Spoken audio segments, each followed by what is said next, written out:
वह हिम्मत बांध के दबे पाव घर के दरवाजे से झांक कर देखा तो वहां एक बुढ़िया गहरी नींद में सो रही थी और उसके सर के पास ही एक शराब की बाटली रखी हुई थी। मौका देखकर सियार अंदर गया और बाटली अपने मुंह में दबाया और गांव से बाहर निकल गया। दिलारपुर के जंगल में एक सियार रहता था। उसे शराब पीने का बहुत शौक था। वह हमेशा नशे में धुत होकर लड़खड़ाते हुए जंगल में इधर उधर घूमता रहता। जंगल के जानवरों को गाली देता और उनसे झगड़ा करता। यदि कोई जानवर उसे समझाना चाहता तो उसका जवाब होता, तुम सब मुझे समझा रहे हो, चलो जाओ जाओ अपना काम करो, न आगे अड़ा न पीछे खड़ा, जो पी के पड़ा वो सबसे बड़ा। बेवड़े सियार के इस हरकत के वजह से जंगल का कोई भी जानवर उससे बात करना पसंद नहीं करता और सभी उससे दूरियां बनाकर ही रहते थे। एक दिन सारे जानवर सियार की शिकायत लेकर शेर के पास गए। महाराज, आपके राज्य में सब कुशल मंगल चल रहा है, सिवाय एक समस्या के। मेरे राज्य में ऐसी कौन सी समस्या है जिससे सारे जानवर इतने चिंतित हैं? वह अपना बेवड़ा शियार महाराज। बेवड़ा सियार? हाँ महाराज, वह शियार कोई काम धंधा तो करता नहीं, बस दिन भर शराब के नशे में टून रहता है और हम सब जंगल के वासियों को गालियाँ बकता रहता है। यदि हम लोग उसे समझाने की कोशिश करते हैं तो हमारे साथ वो हाथापाई पर उतर आता है। हाँ महाराज, हमने उसे बहुत समझाने की कोशिश की, परंतु वह किसी की सुनता ही नहीं। महाराज, अगर उसे सुधारा नहीं गया तो हमारी आने वाली नस्लों पर इसका बहुत गलत प्रभाव पड़ेगा महाराज। कहाँ है सियार? बुलाओ उसे। शेर के आदेश पर सियार को बुलाया जाता है।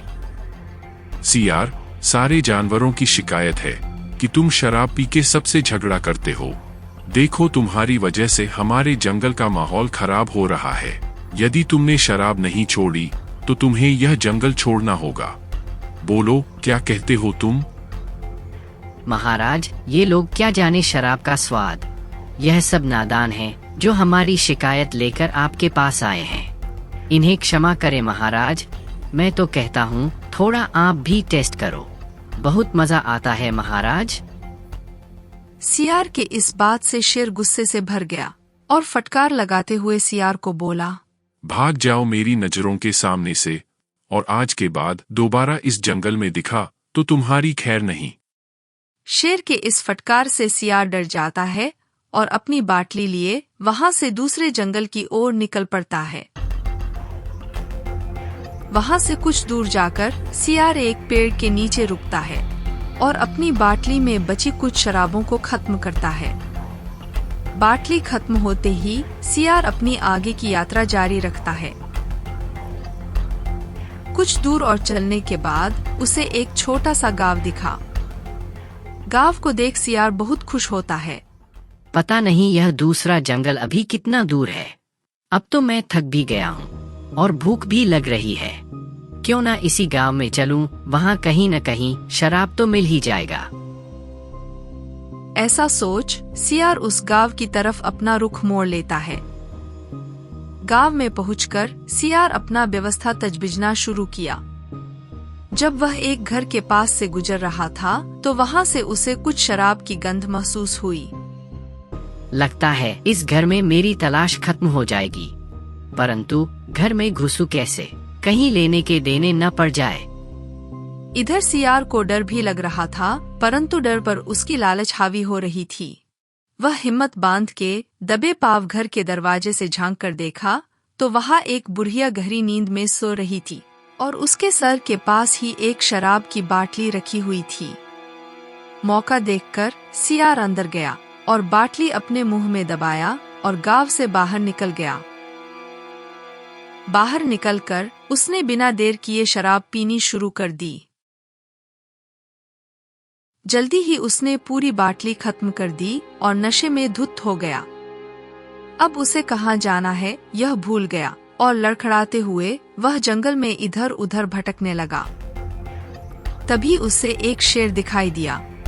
शेर को देखकर, हाँ, मालूम पड़ता है सामने कोई शेर दिखाई पड़ रहा है। आने दो शेर के बच्चे को, देख लूंगा। तब तक शेर उसके नजदीक आ जाता है। शेर ने उसे लड़खड़ाते हुए देखा तो गरज कर बोला, कौन है तू और यहाँ क्या कर रहा है बेवड़े? सियार ने हिम्मत करके जवाब दिया, मैं जंगल का सबसे बहादुर सियार हूँ, मुझे कोई हरा नहीं सकता। अच्छा, ऐसी बात है तो आओ मुझसे मुकाबला करके देख लो। बेवड़ा सियार नशे में था और उसकी बुद्धि काम नहीं कर रही थी। उसने शेर की चुनौती स्वीकार कर ली। उसने शेर पर झपट्टा मारने की कोशिश की, लेकिन नशे के कारण वह ठीक से खड़ा भी नहीं हो पा रहा था। इतने में शेर ने उसे खींचकर एक जोरदार पंजा मारा और वह कुछ दूर जाकर गिरा। जमीन पर गिरते ही सियार की सारी नशा वहीं उतर गई। वह हक्का बक्का होकर शेर का ही मुंह देखता रह गया। अब उसे समझ में आ गया कि उसने कितनी बड़ी गलती कर दी है। फिर शेर ने उसे चेतावनी दी, अगर दोबारा यहाँ दिखे तो जान से मार दूंगा। इतना सुनते ही बेवड़ा सियार अपनी जान बचाकर वहाँ से भागा।